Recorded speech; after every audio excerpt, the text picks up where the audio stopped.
राधे राधे। हमारे चैनल ओम ज्ञान सागर में आप सभी का बहुत बहुत स्वागत है। आज हम आप सभी के लिए लेकर आए हैं धार्मिक कहानी, जिनको सुनने से सभी प्रकार की कष्टों से मुक्ति मिलती है। तो आइए चलते हम आपको वीडियो के माध्यम से कहानी सुनाते हैं।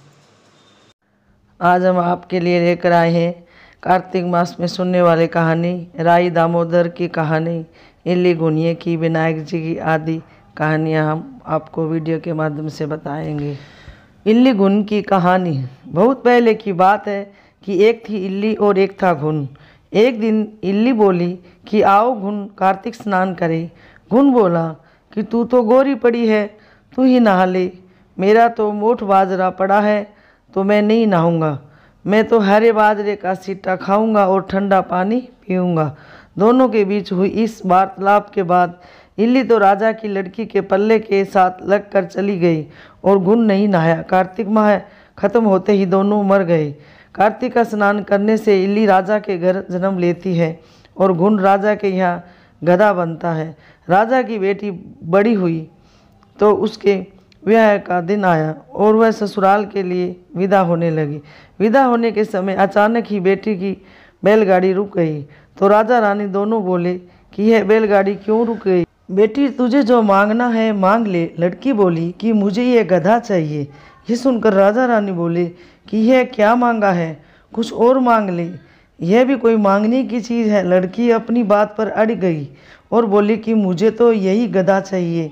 लड़की की बात सुनकर गधा फुदक फुदक कर भागने लगा और लड़के के साथ वह भी चला गया। महल जाकर लड़की ने उसे नीचे ही सीढ़ी से बांध दिया। एक दिन लड़की सीढ़ी से उतरने लगी तो गधे ने कहा, ए सुंदरी मुझे पानी पिला दे। जब लड़की बोली कि जब तुझे कहा था कि आ कार्तिक नहा ले तब तूने मना कर दिया था।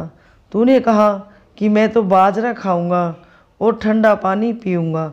लड़की और गधे की बातें उसकी देवरानी जेठानी सुन रही थी। वह दोनों अपने देवर के पास गई और बोली कि ये कुछ जादूगरनी को ब्याह कर लाए हो तुम, ये तो जानवरों से बात करती है। अपनी भाभीियों की बात सुनकर लड़का बोला कि मैं जब अपने कानों से सुनूंगा और आंखों से देखूंगा तब ही मानूंगा। अगले दिन वह सीढ़ी पर छिपकर बैठ गया। उसकी पत्नी आई और गधे ने उससे फिर वही बात कही, जिस पर रानी ने भी वही जवाब दिया। यह सब देखकर राजकुमार तलवार निकाल कर सामने आया और बोला कि तुम जानवरों से कैसे बात कर सकती हो, बताओ कि तुम कौन हो। उसकी पत्नी ने उससे बहुत कहा कि औरत का भेद नहीं खोलना चाहिए, लेकिन वह अड़ा रहा कि नहीं, मैं तो सब जानकर ही रहूँगा। राजकुमार की जिद के आगे उसकी पत्नी हार गई और उसने पिछले जन्म की सारी बातें उसे बता दी कि वह इल्ली थी और वह गधा घुन था।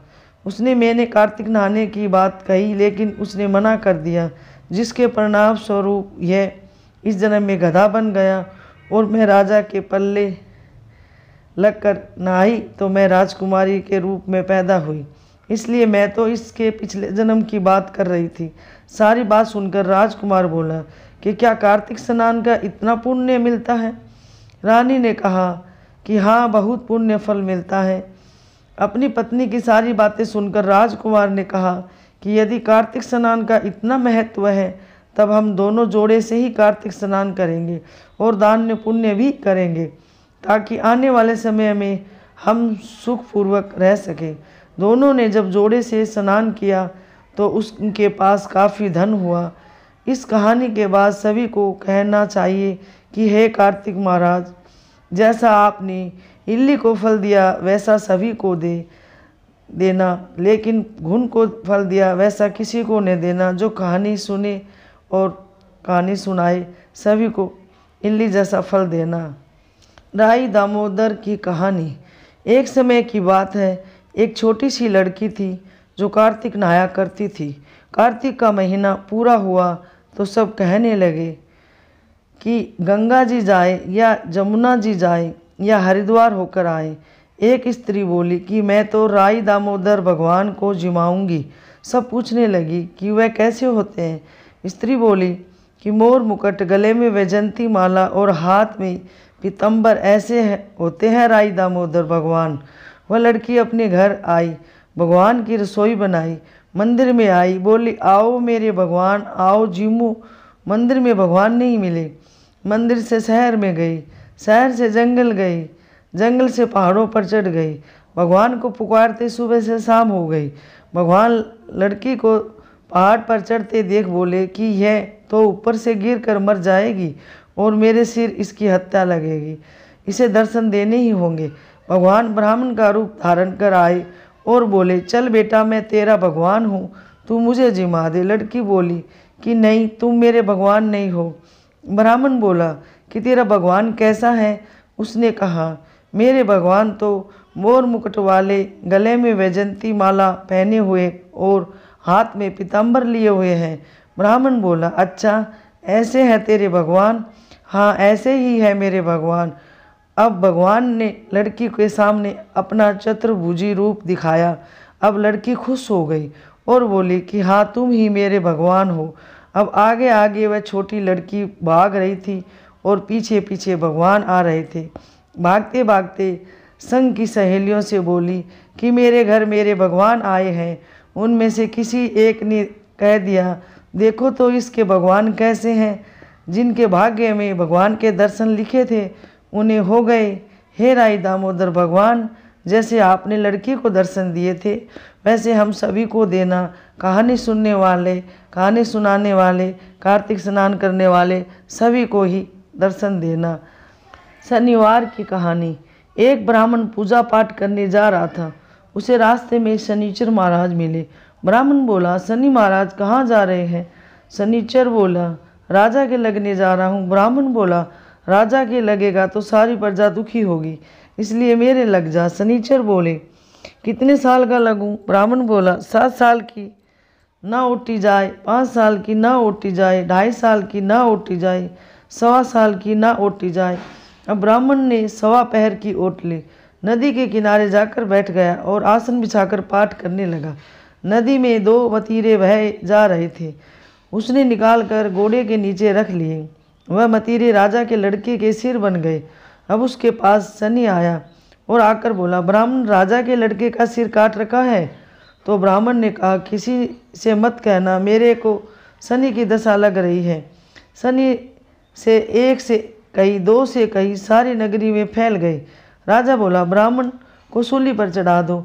सोने की गढ़वाई तो वो टूट गई, चांदी की गढ़वाई वो भी टूट गई, तांबे की गढ़वाई वो भी टूट गई, लोहे की गढ़वाई वो भी टूट गई।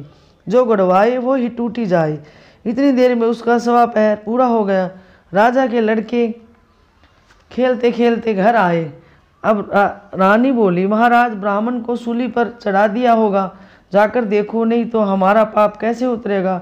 राजा ने जाकर देखा तो ब्राह्मण पाठ कर रहा था। राजा ने पूछा ब्राह्मण क्या ज्ञान विज्ञान जानता है? ब्राह्मण बोला मैं तो कुछ नहीं जानता, मैं तो पाठ करने जा रहा था। रास्ते में शनिचर महाराज मिले। मैं बोला महाराज कहाँ जा रहे हो? वह बोला राजा के लगने जा रहा हूँ। मैं बोला राजा के लगेगा सारी प्रजा दुखी होगी, इसलिए मेरे लग जाओ। शनिचर बोले इतने साल का लगूं? मैंने कहा 7 साल की ना ओटी जाए, 5 साल की ना ओटी जाए, 2.5 साल की ना ओटी जाए, 1.25 साल की ना ओटी जाए, इसलिए मैंने 1.25 पहर की ओट ली। अब 1.25 पहर में मेरे को शनि ने ऐसे रंग दिखाए कि अब राजा कहने लगा इसकी दशा कैसे उतरती है। तो ब्राह्मण ने कहा राजा सोने चांदी का दान, तांबे का दान, लोहे का दान, पीतल का दान करे। राजा ने कहा साहूकार तो कर देगा, गरीब कैसे करे? ब्राह्मण बोला तेल की पल्ली और गुड़ की डाली डाकोत को दे, 7 बार पीपल में जल चढ़ा दे और कह दे कि शनि देव का सोटा कभी न आवे टोटा। शनिवार की घड़ी घड़ी ले 70 बला टली, 7 बार पीपल में जल चढ़ा दे तो सारी बला टल जाएगी। बोलो शनि महाराज की जय। गणेश जी की कहानी। एक बुढ़िया थी, उसके एक बहू और एक बेटा था। बेटा दूसरे गांव में कमाने जाता था। उसके जाने के बाद बुढ़िया बहू को बहुत दुख देती थी। वह उसे न कुछ खाने को देती और न पीने को। अब बहू क्या करती? थोड़ा कलेवा पड़ा रहता उसे खा लेती, थोड़ा गिरा देती। सासू पूछती तो चूहे का नाम लगा देती। 12 महीने के बाद उसका पति घर आया तो उसने जल्दी जल्दी उठकर सारे काम कर लिया। गणेश जी महाराज ने सोचा कि रोज़ कलेवा खाकर चूहे का नाम लगा देती है, सो इसकी परीक्षा लेनी चाहिए। बहू हर रोज़ अपनी कोठरी का दरवाज़ा बंद कर देती और अपनी साड़ी खोलकर खूंटी पर टांग देती। एक दिन गणेश जी ने चूहों को आज्ञा दे दी कि इसकी साड़ी को बिल में ले जाओ। उसने सवेरे उठकर देखा कि साड़ी नहीं है। वह बैठी बैठी रोने लगी, कोई मेरी साड़ी खूंटी से ले गया, मैं बाहर कैसे जाऊं? इतने में उसका पति बाहर से आ गया। सब कहने लगे कि तेरी बहू दरवाज़ा नहीं खोलती है। उसका पति दरवाज़ा खोलकर अंदर गया, देखा तो वह बिना साड़ी के बैठी है। वह उसे मारने लगा कि बंद दरवाजे में से तेरी साड़ी कौन ले गया? अब बहू के मन में बात आई कि मैं सासू का कलेवा खाकर चूहे का नाम लगा देती थी, कहीं गणेश जी की कृपा से तो ऐसा नहीं हुआ है। वह हाथ जोड़कर बोली, हे गणेश जी महाराज, मेरी साड़ी मिल जाएगी तो मैं 100 रुपये का प्रसाद चढ़ाऊँगी। इतने में साड़ी का पल्लू उसकी सास ने चूहे के बिल में देखा तो सासू बोली, बहू तो सच्ची है। बहू बोली, मेरी करनी मेरे आगे आ गई। मैं हर रोज़ सासू का कलेवा खाकर चूहे का नाम लगा देती थी, इसलिए गणेश जी ने मेरी परीक्षा ली है। उस दिन से गणेश जी ने उनको खूब धन दिया। जैसा गणेश जी महाराज ने उसको धन दिया वैसा सबको दे, जो कहानी पढ़े सुने सभी को दे। बोलो गणेश जी महाराज की जय। राई की कहानी। एक ब्राह्मण था, उसके राई नाम की लड़की थी। भगवान माली का भेष बनकर बैठ गई। बेटी ने कहा, माँ से मैं बेर लेकर आऊँ? माँ ने कहा, ले आओ। राई बेर लेने गई, तब भगवान ने उसकी आँख में मिट्टी डाल दी और वह रोती रोती माँ के पास गई। माँ ने कहा, तू क्यों रो रही है? तब बेटी बोली, मालिन ने आँख में मिट्टी डाल दी। तब माँ बेटी के साथ गई। माँ ने मालिन के बारे में पूछा। उन्होंने कहा, वो तो चली गई। थोड़ी दूर पर भगवान वैद्य बनकर बैठ गए। माँ ने वैद्य जी से कहा, मेरी बेटी की आँख में रेत निकाल दो। तब भगवान बोले, रेत जब निकालूं तेरी बेटी की शादी मुझसे करे। तब माँ ने हाँ कर दी और वो घर वापस आई और अपने पति को सारी बात बताई, शादी की भी। अपने पति को सामान लेने को कहा और राई की शादी एकादशी की पक्की हो गई। वो गुड़ आदि सामान लेने दुकान पर गया। दुकानदार ने मना कर दिया कि हम तो भगवान की शादी में सामान देंगे, तुम्हें नहीं। सुनार की दुकान पे गया, सुनार ने भी मना कर दिया। खाती की दुकान पे गया, हलवाई ने भी मना कर दिया। सभी ने मना कर दिया। राय के पिताजी वापस आ गए। पड़ोसन को गीत गाने को कहा, उसने भी पैसों के लिए मना कर दिया। अब भगवान ने वहाँ पर राधा और रुक्मिणी जी को काम के लिए भेज दिया और गाड़ी भरकर सामान भिजवा दिया। भगवान श्री शालिग्राम जी शाम को राई के साथ शादी करने के लिए बारात लेकर आ गए और दोनों की शादी बड़ी धूमधाम से हो गई। बोलो राई माता की जय, शालिग्राम जी की जय। शादी करके भगवान राई को साथ ले अपने घर को गए। बोलो राई दामोदर जी की जय। ये थी कार्तिक में सुनने वाली कहानियाँ। इनको सुनने का बहुत ही पुण्य प्राप्त होता है और इन कहानियों को कार्तिक के महीने में ज़रूर ही सुनना चाहिए। इसका सुफल मिलता है और सभी मनोकामना पूरी होती है। भगवान विष्णु और माँ लक्ष्मी की सदैव कृपा बनी रहती है। हमारी वीडियो कैसी लगी हमें कमेंट करके बताएं, ताकि हम और भी अच्छी अच्छी वीडियो जानकारी आप सभी के लिए लेकर आए। हाँ, हमारे चैनल ओम ज्ञान सागर को सब्सक्राइब ज़रूर कीजिए, वीडियो को लाइक और सभी के साथ ज़्यादा से ज़्यादा शेयर कीजिए। धन्यवाद।